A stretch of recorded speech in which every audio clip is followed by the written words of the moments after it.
हमारी संस्कृति, हमारे संस्कार सदा रहें हमारे साथ। सब्सक्राइब करें तिलक। मैं हमेशा एक बात बोलता हूँ युवाओं को सबको कि भाई देश को कोई नेता नहीं चलाता, किसान का बेटा बेटी देश चलाते हैं। मैं ढेर सारे प्रवचन देख रहा हूँ, दूध पीने से ये होता है भैया, ये खराब हो जाता है, खराब हो जाता है। उनके दिल का दो चपेट मारे यार। मेरा जो मुकाबला उस इंसान से रहता है जिसको मैं सुबह आईने में देखता हूँ। सात्विक भोजन में क्या हो? सूखी रोटी प्याज भी खाते हैं ना, तो इस संसार का सबसे बेहतरीन सात्विक खाना खा रहे हैं। एक टाइम खाओ योगी, 2 टाइम खाओ भोगी, 3 टाइम खाओ रोगी। 98-99% माता पिता अपने बच्चे को पाल रहे हैं, पर वे सिर्फ 1-2% कर रहे हैं। आज तक मुझे ये नहीं पता कि भैया स्ट्रेस क्या है, एंग्जाइटी क्या है, डिप्रेशन क्या है, चीजें क्या है। मैं एक बात कह रहा हूँ आज बड़ी, आप शिक्षक को है ना उसकी छड़ी लौटा दीजिए, वो आपको देश में अनुशासन लौटा दे। माता जी आप कहाँ रहते हैं? वृद्धाश्रम में रहते। ये हमारे समाज का कटु सत्य है। परमात्मा है सबसे पहले आपके माता पिता में, आपके गुरु में। मंदिर मस्जिद चर्च गुरुद्वारा ये हमने बनाए हैं। जो सनातन को समझता है ना वो धर्म की बात नहीं करेगा। सनातन तो जीने ही कला है। जो मेडिकल अथॉरिटी समझ आज भी पैरी हुई टेढ़ी है तो इसे लाइफ टाइम बोलते ठीक नहीं होगी। जो देश को चाहेगा ना फिर कुछ नहीं चाहेगा। तिलक यानी सम्मान का प्रतीक है।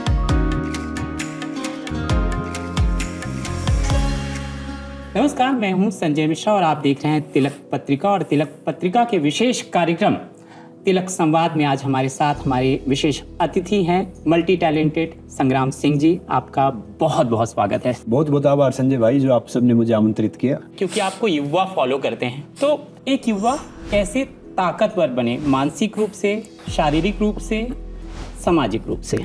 देखिए क्या है कि युवा कौन होता है? युवा वो होता है जो युग को बदल देता है। पहले हम कहते थे कि भैया जो हमारे दादा स्ट्रॉन्ग होते थे, उनके जो पिताजी थे वो इतने मजबूत होते थे कि भैया कुछ उठा लेते थे। याद रखो नेचर इज आवर फ्यूचर। जैसे हमारे प्राइम मिनिस्टर साहब ने बोला कि आत्मनिर्भर तो हम पहले थे। जब से थोड़ी पढ़ाई लिखाई आई ना, हमने थोड़े पैसे कमाने का सोचा है, थोड़ी सी बात करने का सोचा है, तब से क्या है कि हमारी आत्मनिर्भरता खत्म हो गई। इंसान संजय जी कोई गाड़ी लेने से, बंगला लेने से या पैसे होने से बड़ा नहीं होता। बड़ा इंसान वो होता है जिसकी सोच सही है और जिससे मिलके आप छोटा फील ना करो। क्या बात है। डिग्री लेने से, पढ़ने से कोई थोड़ी होता कि भाई आप विद्वान हो गए। और दिक्कत पता क्या है, इस संसार का सबसे बड़ा काम है समझदार आदमी को समझना। जो थोड़ा सा बेवकूफ होता है ना जिंदगी वही जीता है। सच बता रहा हूँ। आप बच्चों को ये मत पढ़ाओ कि भैया हमें आजादी कैसे मिली, उनको ही पढ़ाओ कि भैया हम गुलाम कैसे हुए।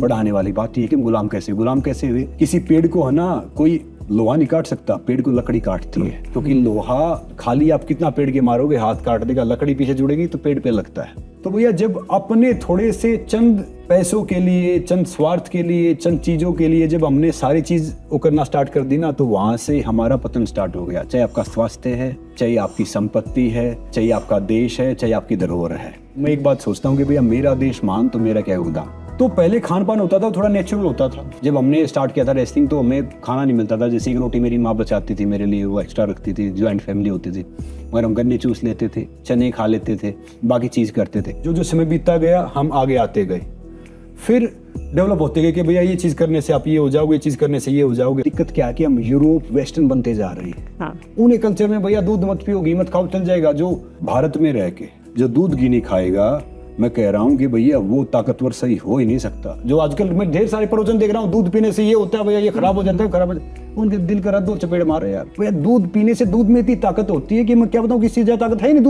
दूध से घी बनता है, दूध से दही बनती है, दूध से सारी चीज बनती है। दूध एक संपूर्ण डाइट है। एक बड़े से आदमी ने 2 पंक्तियां लिखी थी जो आजकल के खाने पे, आजकल के उस पे सही बैठता है। भैया अच्छी थी पगडंडी अपनी, सड़कों पर तो जाम बहुत, फुर्से हो गई फुर्सत अब तो, सबको यहाँ काम बहुत, बाग बगीचे सब उजड़ गए, 2 गमलों में शान बहुत।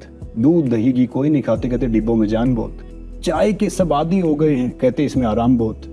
बाहर कोई निकलता नहीं और कहते घर में काम बहुत। झुके झुके स्कूली बच्चे, बस्तों में सामान बहुत। जिंदगी का जय नहीं पता और कहते चांद पे जान बहुत। तो अच्छी थी पगडंडी अपनी, सड़कों पे तो जाम बहुत। क्या बात है, आपने बहुत बड़ी बात कह दी इस कविता से। तो जो यूथ है, जो हर चीज है ना, वो टाइम टू टाइम चेंज हो रहा है। मैं IIT IIM से लेके हार्वर्ड तक जाता है, बहुत युवाओं से मिलता हूँ। तो मैं एक बात देखता हूँ कि जो आजकल जो हमारी पढ़ाई है ना, जो पुरानी पढ़ाई थी ना, हम पीछे जा रहे हैं। आजकल के बच्चे साक्षर हैं। साक्षर क्या होता है? डिग्री लेके आते हैं। शिक्षित होता है जो वैल्यूज के साथ बड़े होते हैं। हम आज भी किसी को जी के बगैर बोलेंगे नहीं। कोई बड़ा इंसान खड़ा है तो हम बैठेंगे नहीं। अब एक बोला यार मेरा बच्चा मेरी इज्जत नहीं करता, मैं क्या करता है, बोला वो मोबाइल ना साइड में रख देता हूँ। तब मैंने कहा इज्जत मानो, वो जमाना चला गया। अगर मोबाइल अपना छोड़ देता है तो भाई आपकी इज्जत कर रहा है। मैं एक बात कह रहा हूँ आज बड़ी, आप शिक्षक को है ना उसकी छड़ी लौटा दीजिए, वो आपको देश में अनुशासन लौटा देगा। क्या बात है। हम वो थे, पड़ोसी पीटते थे स्कूल में, मास्टर पीटते थे, फिर घर वाले पीटते थे। आज तक मुझे ये नहीं पता कि भैया स्ट्रेस क्या है, एंग्जाइटी क्या है, डिप्रेशन क्या है, चीजें क्या है। मेरा ये मानना रहता है कि भाई देखो करता परमात्मा है, मैं मानता हूँ। और परमात्मा पता कहाँ है? परमात्मा है सबसे पहले आपके माता पिता में, आपके गुरु में। मंदिर, मस्जिद, चर्च, गुरुद्वारा ये हमने बनाए हैं। अब अध्यात्म क्या है संजय जी, मैं आपको बता रहा हूँ। अध्यात्म वो थोड़ी है कि भाई आप मंदिर जाओ, मस्जिद जाओ, चर्च जाओ, या लाल कपड़े पहन लिए या पीले पहन लिए। अध्यात्म तो वो है कि वो अंदर की यात्रा है। जब आप अपने अंदर जाते हो ना, उसको अनुभव करते हो, तो वो अध्यात्म है। संत होता है स माने अच्छा, न माने नहीं, अंत माने जिसका अंत नहीं है, वो संत होता है। उसके लिए सब बराबर नहीं। क्योंकि आप एक सड़क पे यात्रा करते हो, सड़क में पानी होता है, सब कुछ होता है, आप जाते हो, मगर आपको कोई फर्क ही नहीं पड़ता। गड्ढे होते, थोड़ी गाड़ी आराम से कर लोगे, बाइक है, गाड़ी है, कुछ है, क्योंकि आपको आपकी मंजिल पता है कि मंजिल पे पहुंचना है। ऐसे जिंदगी भी वही है। परेशानी आएंगी, चुनौती आएंगी, डिफिकल्टी आएंगी, तो आपकी मंजिल सही होनी चाहिए ना। और सारा संजय जी, सारा सब कुछ आपकी सोच पे निर्भर करता है।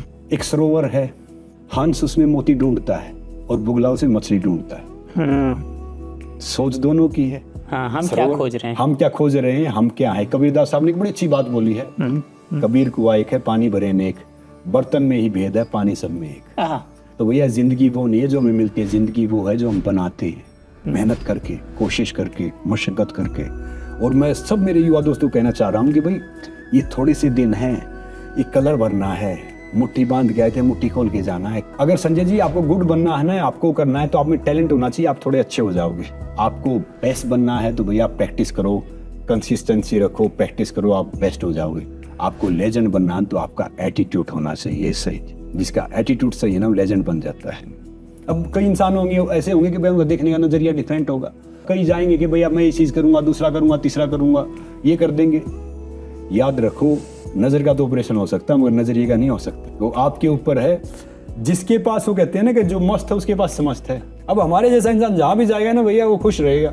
तो भैया युवाओं को स्वस्थ रहना, तो भैया पहले तो सात्विक खाना खाना पड़ेगा। सात्विक भोजन की आपने बात की, सबसे पहले उसको डिस्क्राइब करिए। सात्विक भोजन में क्या हो जो आम से आम परिवार को भी उपलब्ध हो? देखो भैया, खुश होके अगर आप सूखी रोटी प्याज भी खाते हैं ना, तो इस संसार का सबसे बेहतरीन सात्विक प्रोटीन, विटामिन, मिनरल वाला खाना खा रहे हैं। बाकी कुछ नहीं है कि भैया आपने ये प्रोटीन, अब आप शहरों चक्रों में पड़ जाओ, आपका वेट 70 kg 140 ग्राम प्रोटीन खाओ, 80 kg 60 ग्राम प्रोटीन खाओ, 5 बजे खाना चाहिए, 2 बजे खाना चाहिए, 3 बजे खाना चाहिए, 2 घंटे में खाना चाहिए, मेटाबॉलिज्म हाई होता है। अरे मैं कह रहा हूँ कि किस बेवकूफों ने बना दिया, क्या कर दिया। 1 टाइम खाई योगी, 2 टाइम खाओ भोगी, 3 टाइम खाओ रोगी।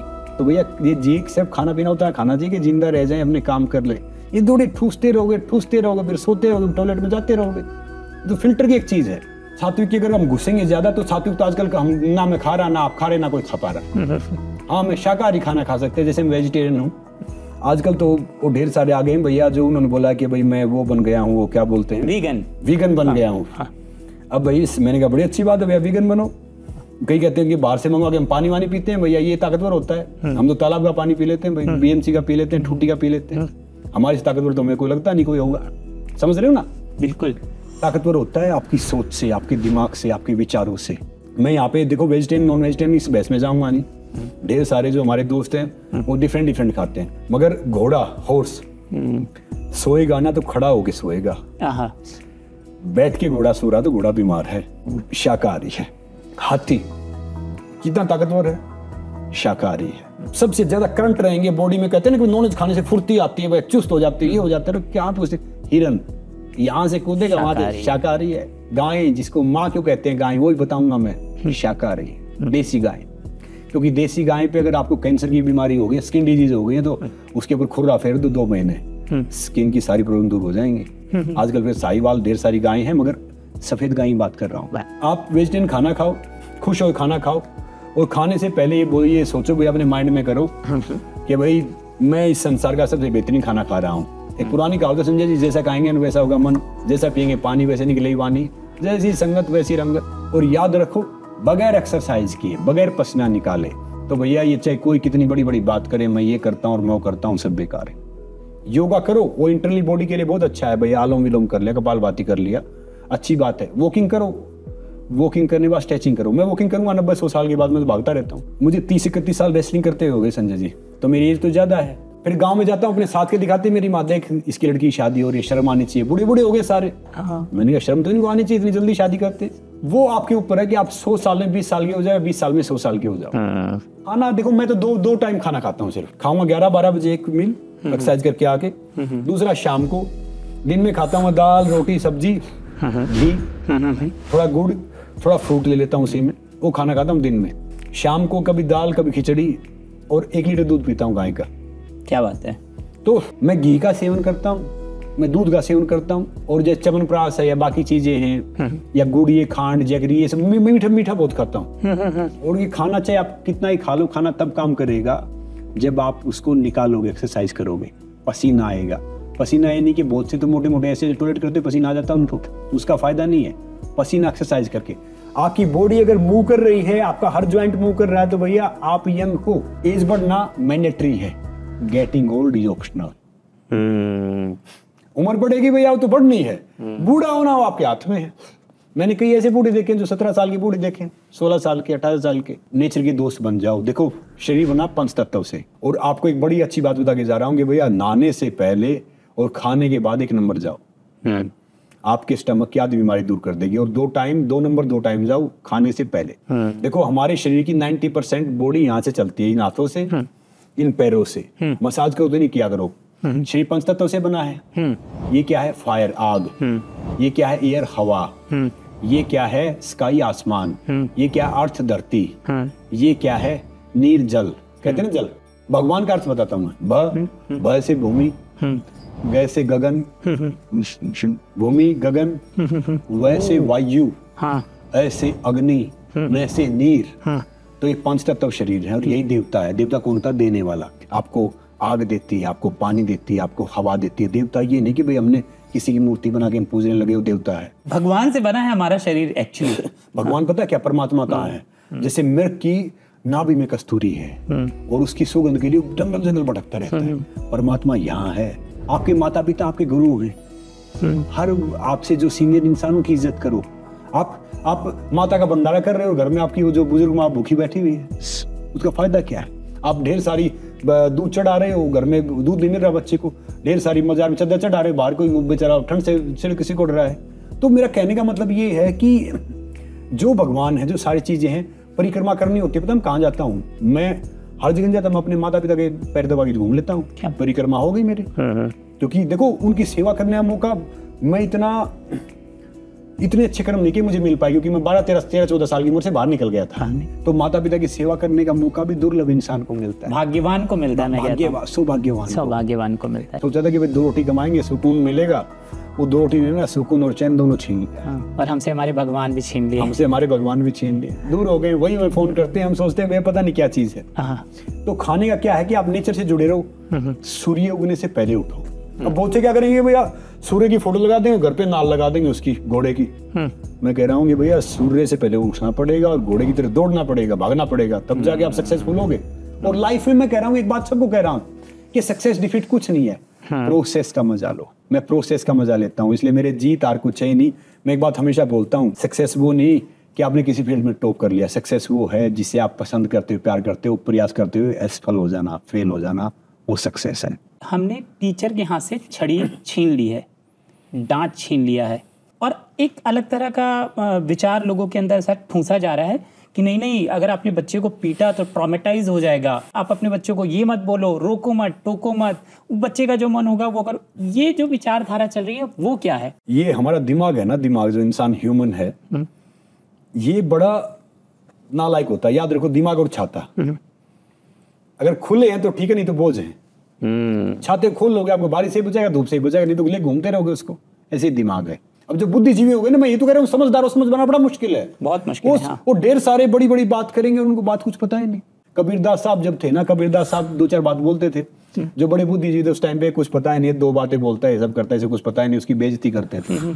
आज लोग कबीरदास साहब पे पीएचडी करते हैं। याद रखो, भगत का और जगत का हमेशा बैर हुआ है। जो अच्छा काम करने वाला होता है ना, उसका हमेशा दुश्मन होता है। बाद में फिर जब 100-200 साल उसकी डेथ को हो जाते ना, तब उसको पूछते हैं भाई बहुत सही था। जब भगत सिंह साहब को, जब वो जेल में थे ना, जब उनको फांसी सजा हो रही थी, तो जेल में उनको ना आतंकवादी बोलते थे। चंद्रशेखर आजाद जी की जो माता जी थी ना, 70-80 साल में भाई की डेथ हो गई, फादर की डेथ हो गई थी, उसको बोलते थे कि आतंकवादी की माँ है। वो बेचारी पता क्या करती थी कि थोड़ा सा बाजरा, थोड़ा सा गेहूं ऐसे खा के पानी पीती थी। उसके पास कुछ नहीं होता था। तो आज हम बात करते हैं कि यार ये बड़ी बड़ी बात करते हैं जो थोड़े से उसमें, तो भगत सिंह साहब के लिए सब बोलते थे भाई आतंकवादी है, और जो बड़े बड़े जो देश के बाद में पद पे भी आए कई ने बोला कुछ नहीं है ये सब है। आज भले ही उनकी नोट और फोटो नहीं है, मगर हिंदुस्तान यानी भारत और पाकिस्तान का शायद कोई ऐसा कलेजा होगा जहाँ पे भगत सिंह साहब की फोटो नहीं होगी। सही बात है। 98-99% माता पिता अपने बच्चे को पाल रहे हैं, परवरिश सिर्फ 1-2% कर रहे हैं। पालना अलग बात है, परवरिश अलग बात है। यहाँ पे शहरों में क्या होता है, माता पिता काम पे जा रहे हैं, भाई बच्चे को बड़ा कर रही है। हर चीज का मतलब चेंज हो गया। परवरिश का मतलब होता है कि भाई आप हर संस्कार के साथ, हर वैल्यूज के साथ उसको बड़ा कर रहे हो, परवरिश है। कैसे होगा संग्राम जी? मतलब ये तो बहुत बड़ा एक तरह का एक साइकोलॉजिकल अटैक है। मैं कह रहा हूँ माता पिता समझ ही नहीं पा रहे हैं मेरे ख्याल से कि वो अपने बच्चे को वीर या योद्धा अब नहीं बना रहे। नहीं उसको बुरा लग जाएगा, उसको डिप्रेशन हो जाता है, वो परेशान हो जाता है छोटी छोटी बातों। मतलब एक हम जैसे अपनी बेटियों को पालते थे ना, वैसे आजकल हम अपने बेटों को पाल रहे हैं, जबकि बेटों को तो हम योद्धा और वीर बनाते थे, राम जैसा बनाते थे। वो 3 दिन पहले मैं डॉक्टर साहब से मिला, आपकी बात पे आ रहा हूँ। एक प्रवचन दे रहा था, बड़ा डॉक्टर था, बहुत रिनाउंड। लिवर साइरोसिस ये होता है और ये ऐसे हो जाएगा वैसे हो जाएगा। डॉक्टर साहब आपको ही होगा, हमें तो होगा नहीं। बोला क्यों? मैंने हमें स्पेलिंग ही नहीं आती इसकी, तो हमें कहाँ से होगा? वो बीमारी तो उसी को होगी ना जिसको उसकी स्पेलिंग पता है, जिसको डिटेल पता है। तो भैया दिक्कत क्या है कि हमने बच्चों के दिमाग में फालतू की चीज भर देते हैं, जो काम की चीज वो गई ही नहीं है। जो चैनलाइज होता है बेटा कि नेचर आपका वो है। अब आज बताओ, हम कहते हैं कि भाई अपने बच्चों को, अपने बेटों को सलाह दो। मैं कह रहा हूँ कि अपनी बेटियों की परवरिश ढंग से करो। 10 भाई रहते हैं बूढ़ी माँ के साथ में, बाप के साथ में, और एक की शादी हुई तो घर अलग हो जाता है। मैं कहीं भी देखता हूँ 5 भाई हैं, शादी करवा दो 1-2 की, वो घर के सब अलग हो जाएंगे। पैसे से ना गद्दी मिल सकती है, बुद्धि नहीं मिल सकती। बुद्धि के लिए आपको उनकी परवरिश करनी पड़ेगी। और अपने बच्चों के लिए सब विल छोड़ के जाते हैं। मैं कह रहा हूँ गुड विल छोड़ के जाओ। गुड विल छोड़कर। अब मुझे एक गुजरात में मिला कि मेरा एक जगह प्रोग्राम था। बोला जी मैं आपसे बात करना चाह रहा था। मैंने कहा जी बताओ, बात करो। बोला मेरा बेटा है ना, मैं वो मेरी सुनता ही नहीं बिल्कुल, एक ही बेटा है। मैंने कहा अच्छा, और वो कितने? गुजराती तो वैसे ही 500-700 करोड़ का आदमी आपको ऐसे दिखाएगा, पता नहीं शाम को खाना खाएगा नहीं खाएगा, खाखड़ा फाफड़ा ऐसे दिखा, टूटी चप्पल पहने रहेगा। हाँ। और हमारे वाले पास 2 करोड़ हो गए तो ऐसे दिखेगा देश उसका। तो मैंने कहा आपके पिताजी क्या थे? बोले जी मेरे पिताजी तो एक किसान थे। हाँ। और उन्होंने मुझे पढ़ाया, मैं टीचर बना। फिर टीचर के बाद मैंने व्यवसाय करना शुरू किया। व्यवसाय के बाद मैं उद्योगपति बन गया। मैंने कहा वाह, आपके बेटे? बोले जी मेरा बेटा नॉर्मली थोड़ा बड़ा हुआ तो मैंने उसको सबसे अच्छे स्कूल में डाला। फिर थोड़ा बड़ा हुआ तो मैंने उसको वन ऑफ द सबसे बेस्ट कार लेके दी। और फिर थोड़ा बड़ा हुआ तो मैंने उसके लिए कर दिया और ये जमीन कर दी। उनको एहसास कराओ कि भैया 1-1 रुपया कैसे कमाया जाता है, मेहनती कमाई क्या होती है, 1-1 रुपया खाना क्या होता है। ये कहते हैं ना कि एक बेटे बोला कि ये तो बहुत पुराना लग रहा है, घर को बोला तो बहुत पुराना लग रहा है। उसके पिताजी ने बोला कि भैया जो तो पुराना लग रहा है ना, तो इसको बनाने में और एक जमाना लग गया। तो मैंने कहा आप एक किसान के बेटे थे तो आप यहाँ पे पहुंच गए। बाकी बच्चे का परवरिश करनी है तो 5, 6, 7, 8 साल तक उसे बहुत प्यार करो, प्यार से भेजो। 9 साल से 18 साल तक उसके कठोर शिक्षक बन जाओ। भी आजकल बात कर रहे तो मेरे पिताजी रिजल्ट आने से 1 दिन पहले कहीं जा रहे थे। बोला इधर आ जा, वो 3-4 निकाल के जूतियां मारी, चप्पल निकाल के। दूसरा लोग पीट क्यों रहे हो? बोला भाई कल इसका रिजल्ट आएगा, मैं तो हूँ नहीं यहाँ पे, और बेटा तो मेरा है, मुझे पता है क्या करने वाला है। समझे ना आप?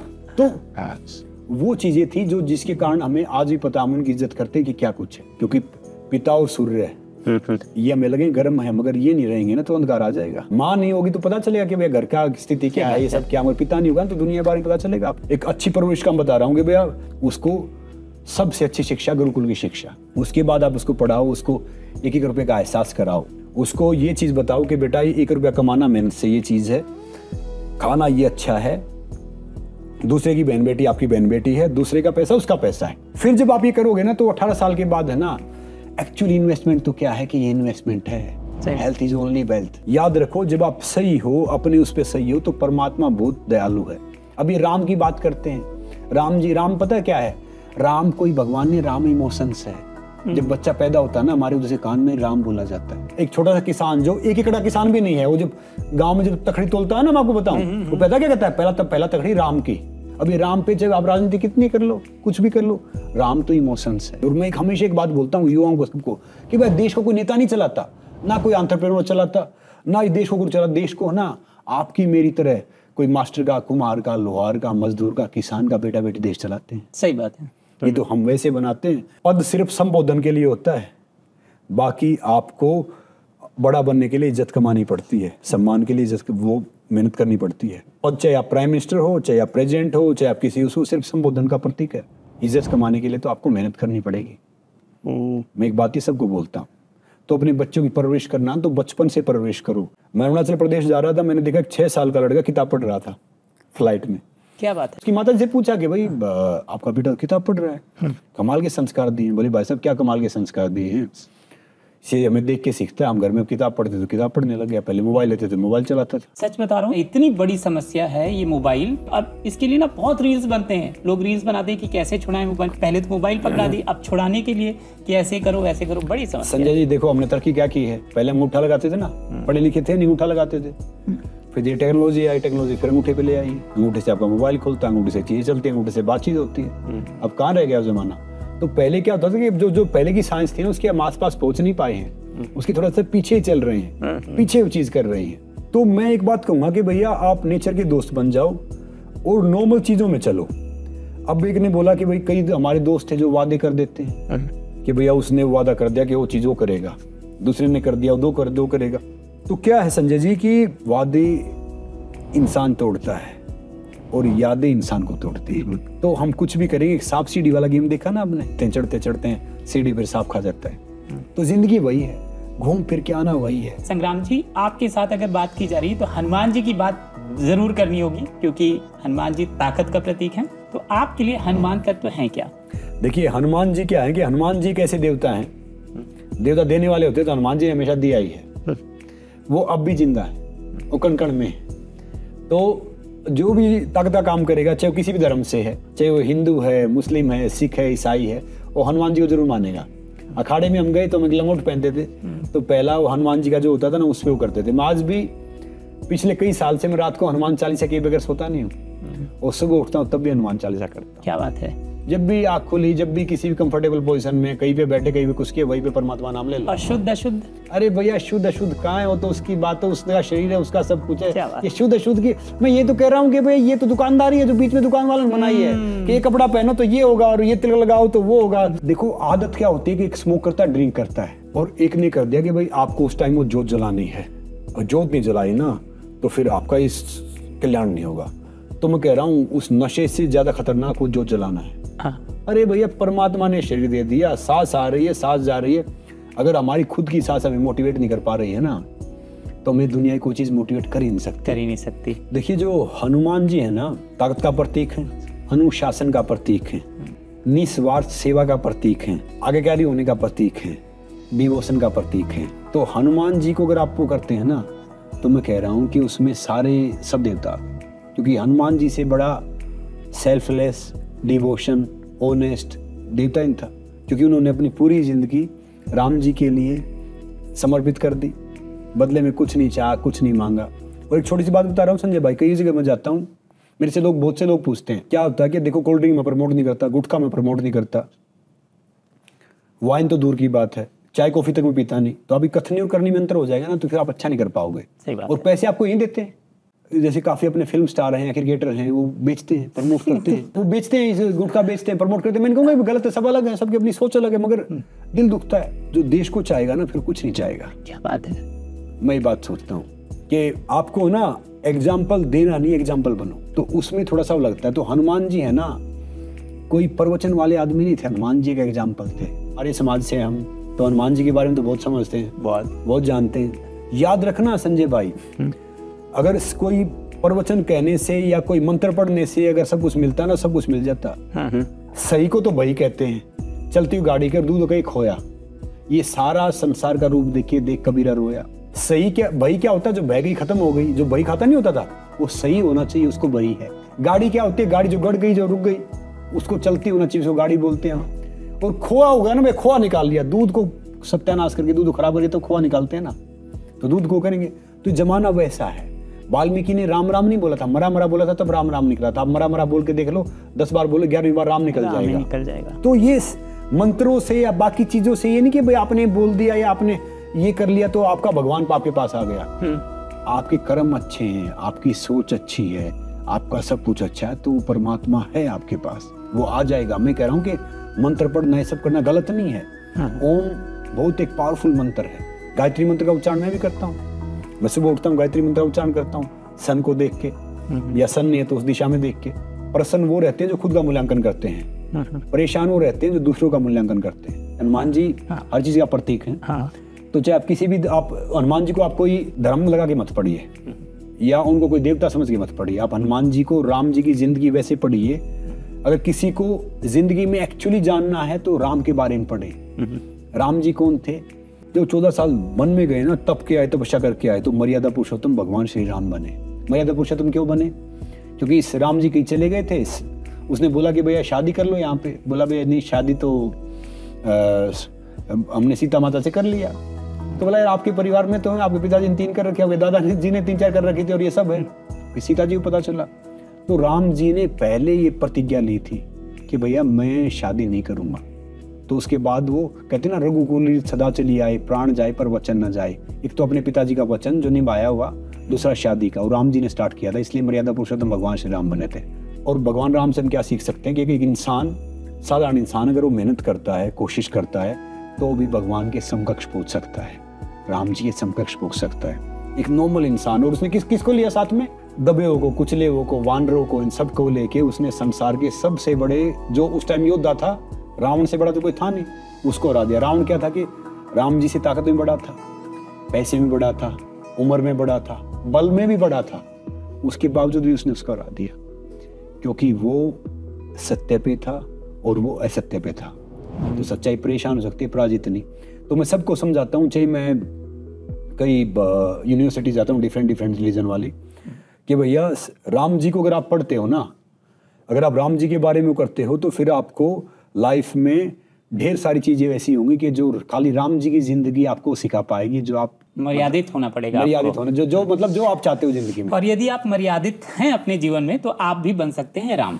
मर्यादित का शब्द बता देता हूँ भैया, ये हमारे जो युवा दोस्त हैं उनको तो भाषा समझ में आएगी नहीं। मर्यादित का मतलब होता है कि भैया अगर आप अपनी जिंदगी में संयम से रहते, जिसमें संयम उसको भगवान जी पराजित नहीं कर सकता, याद रखना। अपनी जिंदगी में टाइम से रहते हैं, उल्लू नहीं बनते। आजकल के हमारे युवा दोस्त उल्लू हैं। उल्लू क्या होता है? पूरा जागता है, दिन में फिर सोता है। हम क्या करेंगे? I am party animal. Party animal क्या होगा कि बैठ क्यों करेंगे? फिर वो 40 के बाद चलते फिरते केमिस्ट हो जाएंगे। 4 बजे खानी है, 7 बजे खानी है, 8 बजे खानी है। तो हमारे दोस्त उल्लू हैं। तो भैया उल्लू बनना छोड़ना है, टाइम से सोना, टाइम से उठना है, उसको कहते हैं मर्यादित। आप चूंकि आर्य समाज से हैं, वहां पे पढ़ाई की है, बचपन की आपने, तो आप जानते हैं कि गाय का घी, जो देसी घी होता है, उसका महत्व क्या है, क्योंकि आप यज्ञ अब मैं बताता हूँ आपको। गाय को माता क्यों कहते हैं? गाय को माँ हम इसलिए कहते हैं कि माँ एक ऐसी होती है कि जो निस्वार्थ सब कुछ देती है। गाय के दूध से, गाय के घी से, गाय के गोबर से, गाय के गोमूत्र से ढेर सारी ऐसी चीजें बनती है, दवाइयाँ बनती है, इतना फायदा होता है कि मैं क्या बताऊं। मेरे पिताजी की मदर की डेथ हो गई थी जब वो 1 दिन के थे, 2 दिन के थे। गाय का दूध उनको पिलाया थोड़े दिन। तो माँ का दूध, गाय का दूध सेम है। और गाय में क्या होता है, छोटा बच्चा चाहे उसके साथ खेले, कुछ करे, वो सेम ममता होती है। गाय के अगर ऊपर आप हाथ फेरोगे, गाय के बैल पे, पहले हमारे दादाजी हमारे ऊपर कहते खुर्रा फेरो, उनके ऊपर खुर्रा होता था पहले। वो इसलिए फिरवाते थे कि भाई आगे जाके इनको स्किन डिजीज कोई नहीं हो, स्किन की बीमारी नहीं हो। जब गाय सांस लेती है, छोड़ती है, ऑक्सीजन छोड़ती है गाय माता। जैसे पीपल का पेड़ नहीं है, बरगद का पेड़ है, नीम का पेड़, ऑक्सीजन देते हैं। तो गाय माता सांस लेगी, छोड़ेगी, वो ऑक्सीजन है और वो और फिल्टर होके आ जाती है। और जब आप उसको देखोगे ना, तो सारी चीज वो देने वाली है।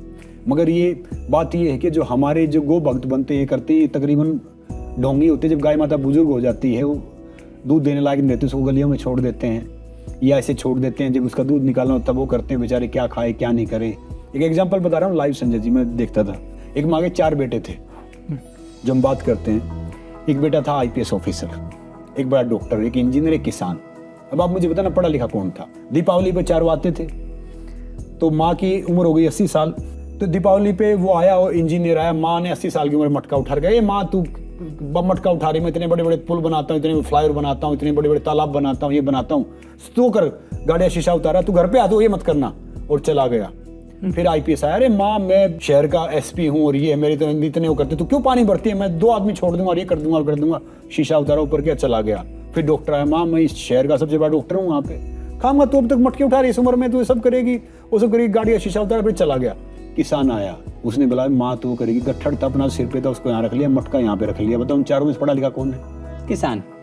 तो दिक्कत वही है, क्यों क्या है कि वो वैल्यू से पड़ा है। आपको एक घटना बता रहा हूँ, एक लेडी मिली मुझे, क्या हाई फाई इंग्लिश बोल रही है और मैं हैरान हो गया भाई। मैंने देखा, मैंने सिर्फ पूछा, माता जी आप तो बहुत पढ़े लिखे हैं। बोले मेरी बड़ी बेटी है ना न्यूयॉर्क रहती है। मैंने कहा वाह, दामाद का बड़ा बिजनेस है उधर, वेरी गुड।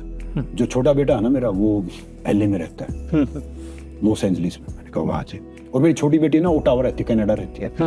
हाँ जी कमाल। माता जी आप कहाँ रहते हैं? वृद्धाश्रम में रहती है। तो जो आजकल के बच्चे हैं ना, जिनको हम कह रहे हैं कि भैया मेरा बेटा करोड़ों पैकेज ले रहा है, अरबों पैकेज ले रहा है, कोई फायदा नहीं है कि भैया आपका बेटा बेटी 5,000 रुपए कमा रहे, अगर आपके साथ बैठे खाना खा रहे हैं तो करोड़ों अरबों से लाख गुना कीमत। क्या बात है, बिल्कुल सही। ये आजकल के बच्चे सिर्फ यूज करते हैं माता पिता को और चले जाते हैं। मैं कहता हूँ अपने बच्चे को संस्कार दो, नहीं तो आपके अंतिम संस्कार में आएंगे नहीं।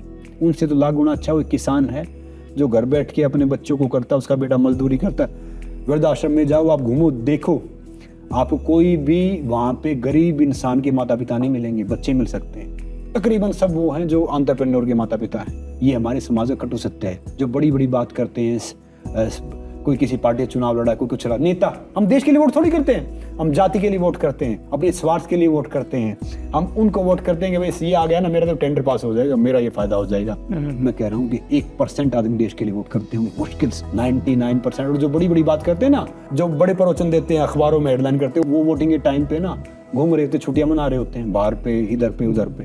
तो भैया जो देश के लिए सोचेगा ना, पहली माँ कौन है? धरती माँ है। जो धरती माँ के लिए ईमानदार नहीं हुआ ना, किसी के लिए ईमानदार हो नहीं सकता। मैं संजय जी एक बात देखता हूँ, किसी साथ जोड़ता हूँ कि देश प्रेम का इंसान है, इसमें देश के लिए कुछ है तो भैया ठीक है, नहीं तो मैं क्या कहता हूँ ठीक है भैया, अच्छी बात है। इंसान बड़ा किसी चीज से वो नहीं होता, इंसान बड़ा होता है उसके व्यवहार से, उसके संस्कार से, उसकी वैल्यूज से।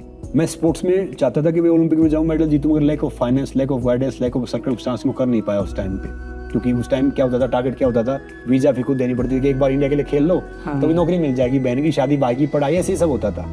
अब मैं ढेर सारे बच्चों का जरिया बनने की कोशिश करता हूँ। जब आप सेल्फलेस होकर सोचोगे ना, सेल्फलेस होकर करोगे, तो वो अध्यात्म है, वो संत है, वो धर्म है, वो आपका हिंदू धर्म है। मैंने पूछा कि दूसरे धर्म के मुझे मास्टर मिल गए, मैंने कहा कि बीमारी थी उनको आयुर्वेदा से ठीक कर दिए, हो गई। मैंने कहा आयुर्वेदा को आप मान क्यों नहीं रहे? बोला आयुर्वेदा को मानूंगा संस्कृत को मानना पड़ेगा, संस्कृत को मानूंगा सनातन को मानना पड़ेगा, सनातन को मानूंगा तो हिंदू धर्म को मानना पड़ेगा। जो बोला वो फिर हमारे भी रोजी रोटी बंद हो जाएगी।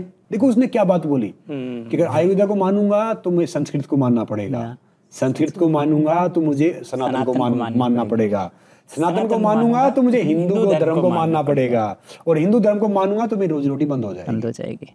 जो सनातन को समझता है ना, वो धर्म की बात नहीं करेगा। सनातन तो जीने ही कला है, वो आपको सिखाएगा कि कैसे जीना है। वो कहते हैं ना कि बाप तो वही किसनदास था, बेटा अमर अकबर अंतरी हो सकता है। सनातन तो पहले था, जो सबसे पहले सनातन ही था, बाद में सब कुछ आया। मैं नहीं कहूँगा कि भाई कोई गलत है, जिसको जो मानता है उसको मानने दो, सब आज़ाद हैं, सबकी सोच आज़ाद है, सबकी सोच चीज़ है। वेद जिसने पढ़ लिए ना, फिर वो ना बहस करेगा ना बाकी चीज़ करेगा। पहले क्या होता था, मैं बोलता था, आजकल मैं चुपचाप रहता हूँ, बाहर जाता हूँ तो सुनता रहता हूँ, ठीक है भैया करने दो। क्योंकि ढेर सारे वो वेदों की बात करते हैं, शास्त्रों की बात करते हैं, धर्म की बात करते हैं, जिनको वो धर्म का डी नहीं पता, वेद का वी नहीं पता, शास्त्रों का एस नहीं पता। तो मैंने कहा ठीक है भैया, वो सारे व्हाट्सएप यूनिवर्सिटी के ग्रेजुएट होते हैं। बिल्कुल। तो क्या होता है कि परमात्मा ने मुझे ढेर सारी चीज़ दिखाई है। मैंने वो टाइम देखा कि एक टाइम पे मैं 50 रुपए के लिए मिट्टी में कुश्ती लड़ता था 102 बुखार में। सुबह मेरे पास खाना नहीं होता था। तो अब ये सारी चीज़ जब मैं देखता हूँ, सारी बातें सोचता हूँ, तो देखो जब यहाँ पे मुझे जब परमात्मा लेके आया है, तो याद रखना संजय जी, यहाँ पे भी हम बड़े बनेंगे। और हम अगर बड़े बनते हैं, यानी बड़े बना यानी सक्षम बनते हैं, तो ढेर सारे परिवारों में चूल्हा चौका जलाने का जरिया बनेंगे। दूसरी बहन बेटी हमारी बहन बेटी, दूसरा पैसा उसका पैसा। हमारी सोच ही वो नहीं है। ये सोच है नहीं कि भैया किसी का नुकसान करे, कुछ करे। मैं कोई बिजनेस भी करता हूँ ना, अगर आपका 1 रुपया नुकसान है, मेरा 1 रुपया फायदा मना कर देता हूँ। तो इसलिए मैं जाति धर्म या किसी को इसको महत्व नहीं देता। मैं तो देता हूँ कि भाई इंसान क्या है, उसकी सोच क्या है, उसका देश के लिए कितना वो है। हम तो भाई अपना जगन्नाथ है, अपनी मेहनत करते हैं, अपना जो 2 रोटी खाते हैं, पानी पी के सो जाएंगे भैया, भूखे सो जाएंगे, नॉर्मली सोएंगे, मतलब शांति से सोएंगे। जब आपका माइंड स्ट्रॉन्ग है ना, जब चीजें स्ट्रॉन्ग है, वो आपको कोई हिला नहीं सकता, कुछ कर ही नहीं सकता। मेरे को हनुमान चालीसा की शक्ति के बारे में जानना है, क्यों शक्तिशाली है और क्या शक्ति जो आपने अनुभव किया होगा? देखो हनुमान जी के आगे शक्ति के प्रतीक है। कोई रेसलर आएगा, कोई पहलवान आएगा, कोई बॉडी बिल्डर होगा, कोई वेट लिफ्टर होगा, कुछ जो भी ताकत काम करेगा वो हनुमान जी को मानेगा, क्योंकि भाई हनुमान जी से शक्तिशाली तो कोई था नहीं, बहुत शक्ति थी। बाकी मैं नहीं कहूँगा कि खाली हनुमान चालीसा बनोगे, आप पढ़ोगे, आप शक्तिशाली हो जाओगे। शक्तिशाली बनने के लिए जो हनुमान जी मेहनत करते तो आपको करना ही पड़ेगा। तो हनुमान जी, हनुमान, हनुमान का अगर आपको मैं पूरा शब्द समझाऊंगा ना, सारा ताकतवर का शक्ति का प्रतीक है। ह हवा पवन पुत्र थे, न नीर, मैं माँ जितना यानी ममता जितना हो जाए, न नीर जल, ये सारी चीज जो पंच तत्वों का वाली चीज है ना, वो तकरीबन हनुमान जी में सारी। सही बात है। तो हनुमान जी में तो शक्ति अपार है। एक ही जो बताते हैं, जो दिव्य पुरुष बोलेंगे, देवता बोलेंगे, जो मतलब है साक्षात हैं, तो हनुमान जी माना ही जाता है। और मैं तो अनुभव करता हूँ कि भैया वो उन्हीं का प्रतीक है कि हम इस एज में ये चीजें कर रहे हैं, दूसरी चीज कर रहे हैं, सारी चीज कर रहे हैं, तो वो है तो सब कुछ है। यज्ञ का महत्व संग्राम जी के अब मैं आपको बताता हूँ हिसाब से।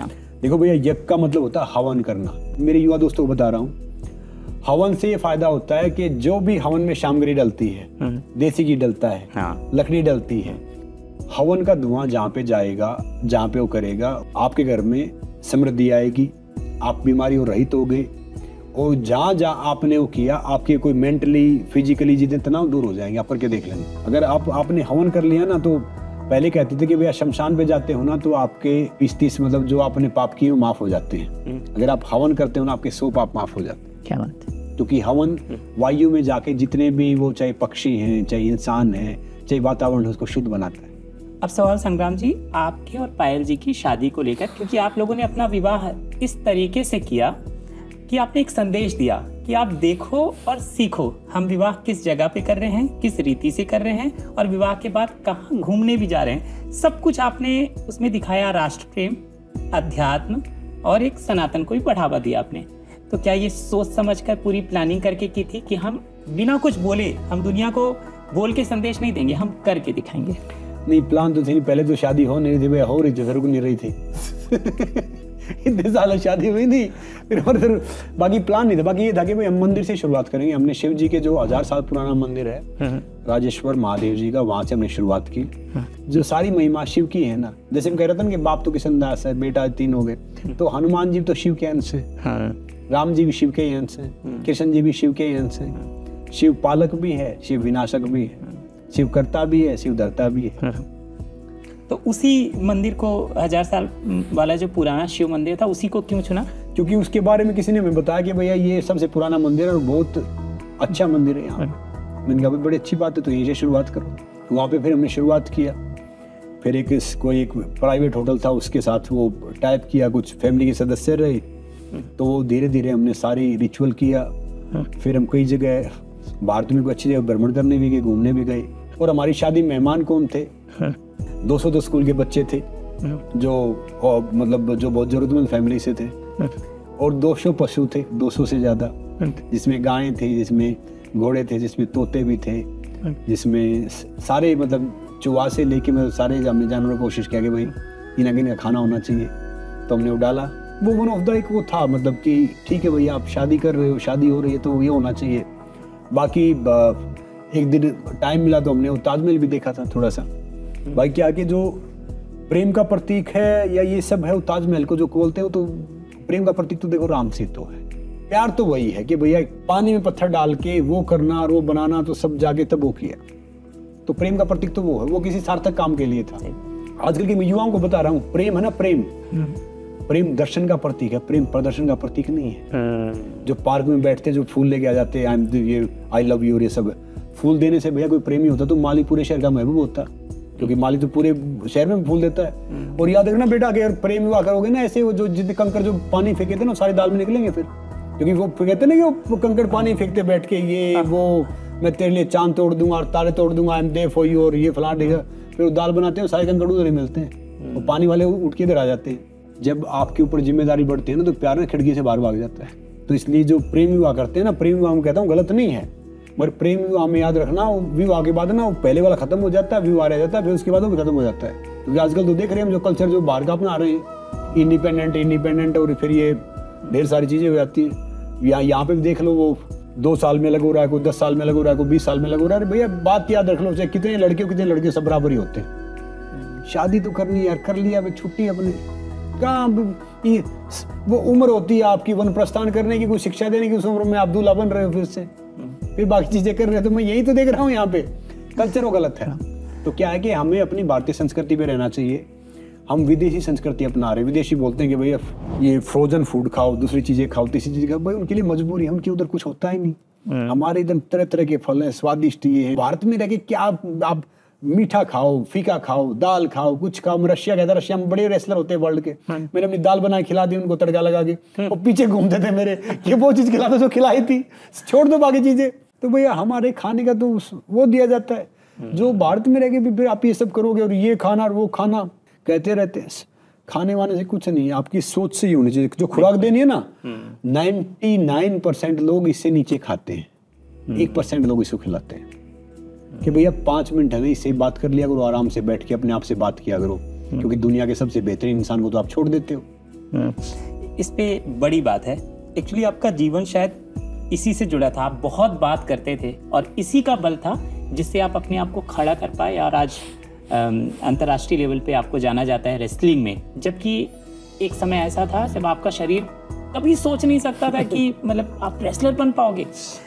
इस समय बहुत उतार चढ़ाव रहा होगा, मतलब कैसे अपने आप को तैयार किया कि नहीं मैं अपने पैरों पे खड़ा होऊंगा। अच्छा, पैरों पे खड़ा होगी, उसके बाद मैं लड़ूंगा भी, रेसलर बनूंगा। रेसलर बन भी गया तो चलो हरियाणा तक सीमित रहूंगा या देश तक सीमित रहूंगा, अंतर्राष्ट्रीय स्तर पर जाऊंगा।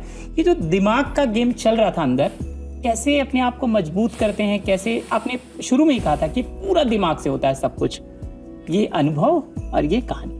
मैंने पहले बोला था जैसे हम सोचते हैं वैसे बन जाते हैं। तो मेरी लाइफ में है ना, जो मेरा मोटिवेशन सारा, मेरा रिजेक्शन मेरा मोटिवेशन है। खड़ा नहीं हो सकता, चल नहीं सकता था तो रेसलर बना, बोल नहीं सकता था स्पीकर बना। मैं रेसलिंग फेडरेशन ऑफ इंडिया का पहला मोटिवेशनल स्पीकर था। अम्मी से लेके वहाँ से लेके आज IIT से लेके हार्वर्ड जाता हूँ। वैसे 33% वाला मुश्किल से पास होते थे, किसी कॉलेज में एडमिशन नहीं मिलता, अब हर जगह जाती है। फिर बहुत शायद टीवी पे आया, अब फिल्म कर रहे हैं। तो सारा क्या है कि जो मुझे लगता है ना कि लाइफ में चैलेंज है, देखो मजा उसी में आता है कि भैया जब जो कोई चीज आपको करने को मिल जाए ना, उसको पार करो तब मजा आता है। मेरा जो मुकाबला उस इंसान से रहता है जिसको मैं सुबह आईने में देखता हूँ कि भाई इंसान अगले साल और फिट होना चाहिए और इसमें थोड़ी समझ होनी चाहिए, इसकी भाषा और थोड़ी अच्छी होनी चाहिए। मेरी सबसे गंदी गाली होती है नालायक या 2 चपेट मारो, हमारा कोच कहते थे उनको। तो वही आदत है हमारी, क्योंकि कोई भाषा का वो नहीं करना। तो जो मैंने देखा ना, ये आजकल ये बात करते हैं कि भाई ये डाइट होनी चाहिए, सब करना चाहिए। क्या होता था कि भाई जब नेचर कॉल भी, टॉयलेट भी बाहर होता था, तो जो एक बच्चा जो चल नहीं पाए, व्हीलचेयर लिखते अखबार वाले, व्हीलचेयर कहाँ इतने पैसे होते थे, बहुत साधारण परिवार से हम आए हैं। तो लकड़ी के सारे नॉर्मली सारे जाते, सब हंसी मजाक उड़ाते थे। याद रखना, जो बड़ी बड़ी बात करते ना, हम दे फॉर यू किसी के लिए नहीं होते। क्या लोग क्या कहते थे संग्राम जी आपको, जो आपको बहुत ऐसे चुभता था और फिर उसी को आप चैलेंज लेते थे? देखिए क्या होता है, जब सब कहते थे देखो आपके घर में तो एक लड़का तो ऐसे ही, मेरे बड़े भाई साहब थे, एक तो है नहीं तो एक है नॉर्मली, चलो ठीक है। और वहाँ पे रेसलर की, पहलवान की बहुत इज्जत थी। पहलवान का मतलब मीडिया ने थोड़ा गलत दिखा दिया। पहलवान प्रथम, अमान माने हर चीज में। जो इंसान शारीरिक रूप से, मानसिक रूप से, अनुशासन रूप से प्रथम होता है, पहलवान होता है। सही पहलवान होगा ना, ना कोई झगड़ा करेगा, बहुत हम्बल रहेगा, ना फालतू की बात करेगा, बहुत संयम में रहेगा, बहुत सारी चीज रहेगा। सब ऐसे मजाक उड़ाते, सब वो करते थे। तो वहां से खड़ा, मेरी माँ के कारण में यहाँ पे बैठा। डॉक्टर ने तो मुझे बोला था बीमारी ना डेथ के साथ जाएगी। रूमेटिक अर्थराइटिस था, मुझे आज भी पैर की उंगलियां टेढ़ी हैं। रूमेटिक अर्थराइटिस एक ऐसी बीमारी होती है जो डॉक्टरों की भाषा में, इसमें जब आप उसको दवाई देते तो खून पतला हो जाता है, ऐसा लगता है आराम आ गया, मगर दवाई के बाद फिर वो हड्डियां घिस जाती है, गैप हो जाता है, तो इसे लाइफ टाइम बोलते ठीक नहीं होगी। और मैं अपने हाथ से अपना मुंह धो पाता था। एक टाइम ऐसा था कि मैं स्ट्रोक पे आ गया था, मतलब मेरे ये भी, मतलब मैं बंद नहीं कर पा रहा था। फिर बाद में मेरी कहानी डिस्कवरी ने फीचर की थी, जहाँ पे ऋतिक रोशन ये सब मेरी लाइफ स्टोरी बता रहा था, ऋतिक रोशन जी। तो वहां से मैं खड़ा हुआ। याद रखना, सफलता का जो पहला मुकाबला होता है ना, आपके सफल होने का, पहले कुदरत से होता है, प्रकृति से होता है। तो मैं फिजिकली, फाइनेंशियली, हर तरीके से कोशिश किया, टूटा, गिरा। देखो हार आपकी वो नहीं है कि आप गिर जाते हो, हार जाते हो। हार वो है कि हार मान लेना। और मैं एक बात हमेशा बोलता हूँ, जब तक दुनिया वाले आपके सपने पे हंस नहीं रहे ना, तो समझ लो आपका सपना छोटा है। जिस पे जमाना हंसता है, इतिहास वही रास्ता। और इतिहास है ना, पागलों में से कोई रास्ता। समझदार तो बैठ के पढ़ते हैं, ये कर दिया, वो कर दिया। और मैं एक बात बता रहा हूँ कि चैंपियन वो नहीं होता कि भैया कोई किसी फील्ड में टॉप कर दिया या वो फर्स्ट आ गया, मेहनत कर दी। चैंपियन होता है जो लगातार कोशिश करता है। और मैं सबको एक बात कहना चाहूँगा कि भैया बिलीव इन योरसेल्फ, अपने में विश्वास रखो तो आप कुछ भी कर सकते हो। संग्राम जी, हमसे बात करने के लिए बहुत बहुत शुक्रिया। लेकिन जाते जाते आप अगर तिलक देखते हैं तो आप ये भी बताइए तिलक कैसा काम कर रहा है और कैसा काम करना चाहिए और आपको कितना मतलब सही लगता है। तो भाई जाओ कहते हैं तिलक लगा दो भैया, तिलक लगा के वो सब वो करो, यानी तिलक यानी सम्मान का प्रतीक है। तो भैया पहले ही आप इतना काम कर रहे हैं, इतना सम्मान कर रहे हैं, तो मैं कह रहा हूँ कि बड़ी अच्छी बात है। ये तो भैया सौभाग्य था कि आप सबसे बात करने का मौका मिला, तिलक से जुड़ने का मौका मिला। तो मुझे लगता है कि तिलक वाकई पूरे भारत को तिलक लगाएगा, आगे जाएगा, आगे बढ़ेगा। Thank you so much.